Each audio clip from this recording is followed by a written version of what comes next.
Mangwanani akanaka vedare tinokuchingamidzai zvekare kune chimwe chirongwa pano paZim Facebook Secrets and Confessions. Tadzoka zvekare nemamwe mamessages. Regedzai tibva tapinda mumamessages edu atatsoka takakubatirai. Message yedu yekutanga yakamira sekudai so: hanzi makadi zvenyu mukoma, ndinokumbirawo kuti munge muchindiposterawo nyaya yangu makavika chitupa changu. Inini ndiri mudzimai uye zvakare ndine makore 46 years ekuberekwa. Mukomanashi, ini ndakasvika pakuurayirwa murume wangu nebest friend yangu. Nanasi uno achiri mujeri, and I pray that she will never get out of prison. Mukomanashi, ndiri munhu wekuti ndinotambudzika, ndotambura zvisingaiti. Ndiri muno muSouth Africa uye zvakare ndiri kushandawo ndiri mumabhazi, but kushanda kwacho kwandinonoita handishandi basa rekuti it's a permanent job. Ndizviya zvekuti kana kuinawo zvatinenge tichifanira kuti tinge tichiita ndopatinotorwa nemurungu. Dzimwe nguva tinokwanisa kushanda for 3 weeks, dzimwe nguva tobva tambonzi tinge tichigara for a month. Upenyu hwandinorarama hama dzangu hunorwadza. Worst of all, pane zvimwe izvo zvandakazoitiswa mushure mekunge murume wangu ashayika, ndichinzi ndainge ndichifanira kuti ndinge ndichipruvha kuti ndanga ndisirini uyo ainge ataurirana nefriend yake, because iye friend yangu mushure mekunge murume wangu achinofa akabva atotanga kutokonfesa, akabva atoudza murume wake kuti ndiye ainge andiurayira murume. Zvadaro hama dzemurume wangu idzo, sezvo dzainge dzagara dzakandimaka, instead yekuti dzinge dzichinzwisisa kuti munhu kana akonfesa anenge akonfesa ega, vakabva vati no, zvinoreva kuti vanhu vaviri ava vainge vakataurirana. Saka ndakabva ndatanga kunzi navamwene vangu ndainge ndazama kupa mwana wavo mupfuwira, yet iye mwana wavo hanzi vainge vakagadzira vana vavo apo pavainge vachiri vana vadiki, kuti uyo anenge azama kuti ange achizoda kumupa mupfuwira, something will happen. Saka ndakabva ndazoitiswa dzimwe mhiko dzandakaitiswa. At that time pandakaitiswa mhiko idzodzo, ndainge ndisina kana chandainge ndichiziva, and ndainge ndichizamawo kuti ndinge ndichida kupruvhawo apoint yekuti zveshuwa murume sandini ndainge ndakaronga nefriend yangu kuti ange achizosvika pakuurawa. Mukomanashi, zvakaitika ndezvakadaiswa. Nemurume wangu tainge tichigarawo zvedu masvingo mutown, then murume wangu aipota achifamba achienda munzvimbo dzakasiyana siyana achigadzira motikari dzevanhu, uye zvekare he was an electrician. Saka pane pamwe apo paakazobata kacontract muHarare, ndisu uyo tikabva tazoya muHarare. Tirimo muHarare kudaro, then pane umwe murume waainge achigadzirira marori ake. Saka murume uyo akabva azoti ainge achida kuti murume wangu ange achienda kumusha kwemurume iye kuti ange achizonogadzira zvekare dzimwe motikari dzainge dziriko. Saka ndohwainge huri upenyu hwedu hwatainge tichirarama ihwohwo.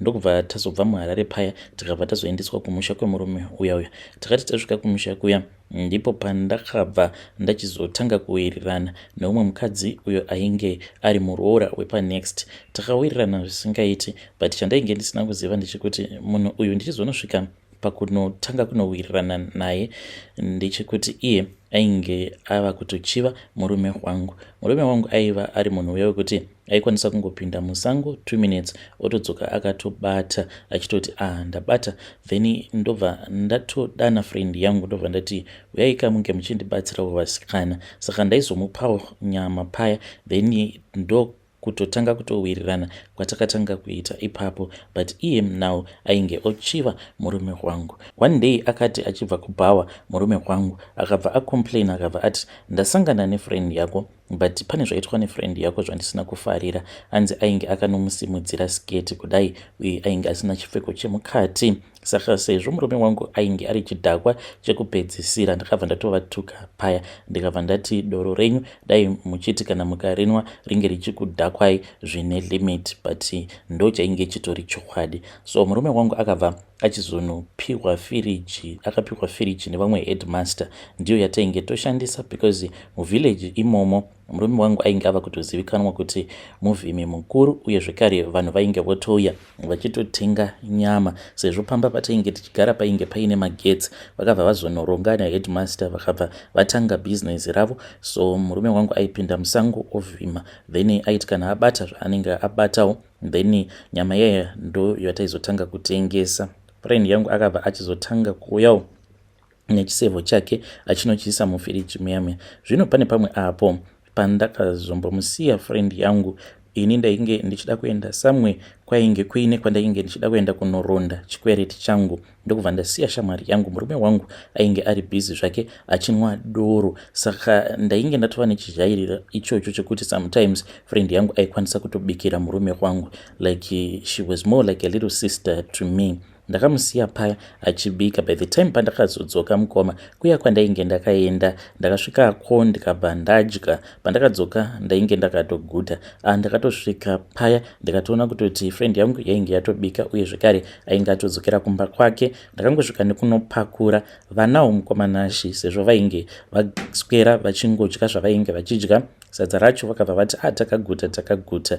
It was as if vana ava vainge vaine chainge chichivadzivisa, chainge chisingadi kuti vange vachizofa. Mukomanashi, the whole family, munhu akazongodya izvo zvainge zvabikwa nefriend yangu ainge ari murume wangu. Murume wangu akabva ati, imi chendipakurirai mhani, hamusi kuona kuti ndaziya nenzara here? Murume akabva atora chikafu chiya chandainge ndamupakurira ndokubva adya. Akabva achizoenda kubedroom. Ini ndakazomutevera. This was later on. Ndasvika kuya ainge achingocomplain achiti mudumbu mangu muri kurwadza, dai mazama kundiendesa kuchipatara. Mukoma, by the time yatakazomuendesa kuchipatara, I think it was already too late because matumbo ake ainge atochekeka. Takasvika naye kuchipatara paya ndokubva azotransferwa akabva azoendeswa kuhospital. Akazonoshaikira kuhospital. This was a day later on. Saka akati achingonoshaika kudai, friend yangu anonzi ndopa akabva azodana murume wake zvekare navamwene vake achichema. Vakamubvunza kuti ainge achichemei, akabva ati ainge achiona chipoko chemurume wangu chichimubvunza kuti ko wakandiurayireiko, ko vana vangu vachasara vachichengetwa nani? Ndiwe here uchazondichengetera vana vangu zvawandiuraya? Saka akati akonfesa kudaro, mapurisa ndokubva adanwa zotaura zvose izvo zvaainge akaita, kuti akatouya nenyama iyo yaainge akatoisa poison kudhara achida kundiurayira murume. Akabva asungwa paya. But chakandirwadza ndechekuti hama dzemurume dzakazoti dzadanwa, dzakatoita zvekutodanwa nemapurisa vakabva vazouya paya. Ndisu uyo tikabva tazotora mutumbi wemurume wangu tava kudzoka kumasvingo. But mukoma vakabva vatanga kundituka vachindipopotera, vachindituka vachinditi ini ndini ndainge ndakaronga nefriend yangu, ndini ndainge ndakakonzeresa kuti murume wangu ange achizosvika pakufa. Hama dzangu, it was very painful nekuti parufu rwemurume wangu handina kana kumbokwanisa kuchema nekuda kwekuti ndainge ndichinzi ndini ndainge ndauraya. Vaitoti vachitoimba paya vaitoona kutoti yazveshuwa vainge vachiimba inini kuti ndini ndainge ndakauraya. So mukomanashi takazoti paya tapedza kuviga murume wangu, ndakabva ndazopiwa imwe mvura iyo yandakanzi ndainge ndichifanira kuti ndinge ndichigeza nayo mvura iyoyo, even though dzimwe hama dzangu dzainge dziripo dzainge dzisingadi kuti ndinge ndichigeza nayo mvura.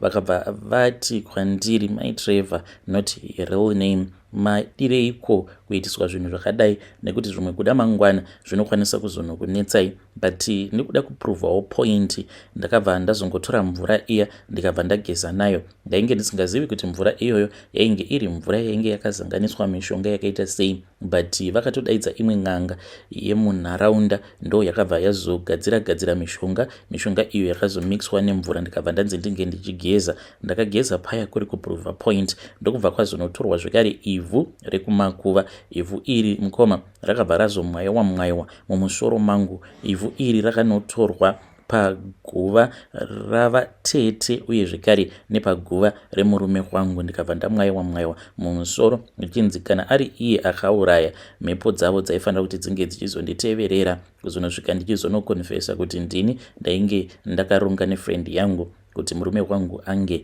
achizofa. Zvadaro mukoma ndakabva ndachizobva kumasvingo ndokubva ndazodzoka muHarare ndikabva ndatanga kushanda samaid. But mukoma kubva ipapo kusvika pari zvino, kana ndikakuudzai upenyu hwandinorarama hunorwadza hama dzangu. Saka ndichiuyawo pano ndodawo kuti vedare renyu vange vachindibatsirawo kuti ndinofanira kuti ndinge ndichiita sei. Ndambozamawo kuti ndinge ndichifamba mumaprofita akasiyana siyana, but ndinoti ndikasvika pane muprofita ndingachitonzi uyo anobatsira, munhu uya unotonzwa ava kutoti amai imimi I think kuti mune zvamakabata, because kungosvika kwamaita pano ndabva ndatonzwa mweya uchitobva pandiri. Munhu anenge ava kutoti ndichangokubatsirai, but ndava kutokubatsirai ndiri panyama. Vedare ndo message iyo yandakatumidzirwa ichibva kuna vanzvadzi vedu. Please ngatizamei kuti tinge tichitaura navo vanzvadzi vedu ava. Handizivi kuti tingavabatsirawo sei, but ivo vari kuti kana zvichiita, please ndiudzeiwo kuti ndozvifambisa sei. Hanzi worst of all, kana kuri kunzi ndikasvika panenge pane munhu anenge achitonzi anobatsira, inini wacho ndinobva ndatonzi imimi amai munenge mune zvinhu, munenge mune mushonga wamuinawo, because kungonosvika kwamaita pano ndabva ndatonzwa mweya uchitobva pandiri. Saka ngativabatsireiwo mucomment section kana muriwo in similar situations. You can come to my inbox and tell me your own side of the story. Masingo fathers muripi, because kuinbox kwanguko muri kutsvakwa, especially if you are above 40, kune vari kukutsvakai. Saka huyai manyai, even vaya vakati ivo was somewhere kuma 50, munhu wenyu anga achiri kukutsvakai. Saka kana mauya muchiti you are a single person, kana kukazouyawo vamwe munofanira kuti munge muchizobatikawo kuitira kuti tinge tichizoshiya mafone numbers acho. Regedzai tibva taenda panyedu inotevera. Nyedu inotevera yakamira sekudai. Hanzi makadi zvenyu mukoma, ndinokumbirawo kuti munge muchindiposterawo nyaya yangu makaviga uchitupa changu. Ini mukoma ndiri mudzimai, ndine makore 24 years ekuberekwa, uye zvekare ndine mwana wangu umwe chete. So mukoma, pane pandiri kushanda, ndakatanga kushandapo pamba panapa, this was 2 months back. Saka ndakabva ndatanga kuwirirana namadam boss vangu. So ivo madam boss vangu vakabva vati vainge vachida kuti vange vachitesta kuti murume wavo iye anoita zvechipfambi here. Saka ndainge ndisingatozivi kutoti she wanted to include me in her own plans. Nekufamba kwenguva ndopa vakabva vazonditi vainge vachida kuti ivo vamboita sekunge vanokonana nemurume, then kana vakonana nemurume kudaro vambodzokera kumba kwavo, like kunoku kwatinogara hakusi kure nekumba kwemaparents avo. Vakabva vati ndinongodzokera maybe for 2 kana kuti 3 days, then iwe unenge uchindiudza kuti chii chiri kuitika. Uye zvekare vakabva vati vainge vachida kuti ndinge ndichisejusa murume wavo. Mukomana shi ndakabva ndati it is okay, sezvo ivo vainge vaine mari yavainge vava kundipa. Ndikati hapatomborina kana problem. So ndainge ndoti paya kana kuri kunzi ivo kana vasipo, sezvo zvainge zviri zvinhu zvatainge tichiita tichizivana, ndopa ndaibva ndazosara, ndobva ndazobvisa uniform yangu, ndobva ndazopfeka tumwe tuhembe twavainge vakanditengera tuya tunenge twakabata. Saka ndakabva ndaona kuti murume kwavo ainge onditarisa nerimwe ziso, ndokubva ndazovatipira kuti I suspected kuti there was something that was now going to take place. Saka vainge vachiti pose paanenge achitaura newe unenge uchifanira kuti unge uchizoisa foni yako pavoice recorder. Saka mazuva ekutanga mukoma ndaisa foni pavoice recorder, kuzonosvika vachizongonetsana nemurume wavo, ende vakazviita vachitoziva kuti vainge vachida kumbodzokera kumba kwemaparents avo. Vakabva vadzokera paya, vakabva vati murume handichadi, ndokubva vadzokera kumba. So the first night aiwa painge pasina kana anything that happened, but pangwana acho makuseni seni mukoma murume akabva azouya muspare bedroom umo mandainge ndivete. Akangosvika mukoma nekutongoisa 1000 US per site. Akabva ati iye ainge aine stress and ainge achida kuti ndige nechimubvisa stress. Ndakabva ndati zvinondoite sei mukoma? Ndakambofungidzira kuti zvimwe kuda ainge achida kunditrepa. Akabva ati kwete, handisi kuda kumbokutrepa ini. Ndakabva ndati ndozviziva sei kuti hamusi kuda kunditrepa? Ndokubva ati alright, mira ndikurure nhumbi dzangu ndikurakidze. Ndokubva atokurura nhumbi dzake paya. Ndikatoona kutoti yainge isiri trap. Ndokubva ndati it is fine. Ndokubva tikaramata tikaita zvatakaita, tikati tapedza kuita zvatainge taita, ndakabva ndatanga kuregreta. Uko boss lady vangu vainge vachindibvunza kuti situation pamba yainge iri sei. Ndikati pachiri nehope, but I think ivo vanenge vari kuzeza. Kana vakangogara vandipfimba ndoda kuti ndivarekode. Ivo madam boss vakabva vati it is okay, uzondipa ma-updates diya wazvinzwa here. Ndikati it is okay. Mukoma muswero wese wezuva pakazoswera kutambwa mutambo chaiwo, mafinal matches, zvekuti kana ndega ndakazosvika pakuita fall in love navo baba ava. Saka ndakabva ndazongoudza Madam Boss kuti murume wenyu is a man who is very faithful. Ini ndava kutonyara nezvinhu zvamuri kundiitisa. Vakabva vazodzoka kumba. Vakati vadzoka kumba nanhasi uno vachiri kugara. Vakabva vazodzoka kumba and she thinks kuti everything is fine, but chokwadi chavapo mukoma ndechekuti inini ndatova murudo nemurume kwaMadam Boss vangu, and worst of all nemurume kwaMadam Boss kubva nekubvira takatongotanga kutongorara tose pasina kumboshandisirana butiro, sezvo zvainge zviri zvinhu zvokuti zvakangoitika very fast tisina kana kumbogara takaronga kuti ndo zvainge zvichifanira kuti zvinge zvichiitika.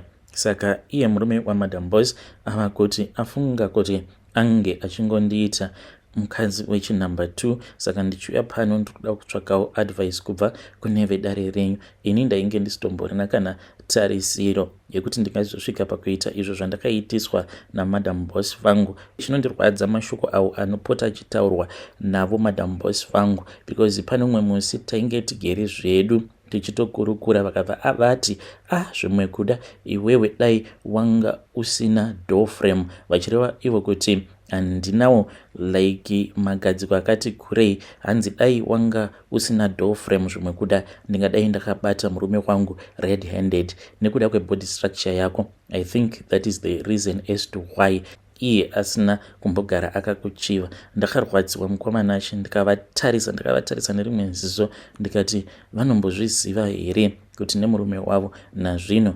tinotonakidzana pabonde. So ndikukumbirawo kuti vedare renyu vange vachindibatsira. Ini ndatova murudo, worst of all nekusvotesa kwavakazondiita ikoko ndokwakazoita kuti ndinge ndichitoti manje tida kuona kuti zvichaguma nepi. Kana kumuzvarira ndava kuda kutomuzvarira murume wacho, but I was never like this. Hongu I know kuti handisi munhu akanaka, but murume wacho akatoti inini I don't care about how your body structure is, what I care about is you, your heart. Saka ndo status iri paground mukoma.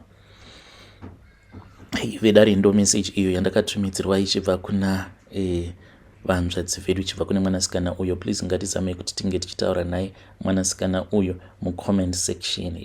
Hanzi pakazondirwadza ndepekuti Madam Boss vangu vakabva vanditi iwewe structure yako ndo yakadhakwa zvimwe kuda dai murume wangu akakuchiva kana kwavaiva nebody structure ndakakwanisa kuziva kuti ari faithful here kana kuti haasi.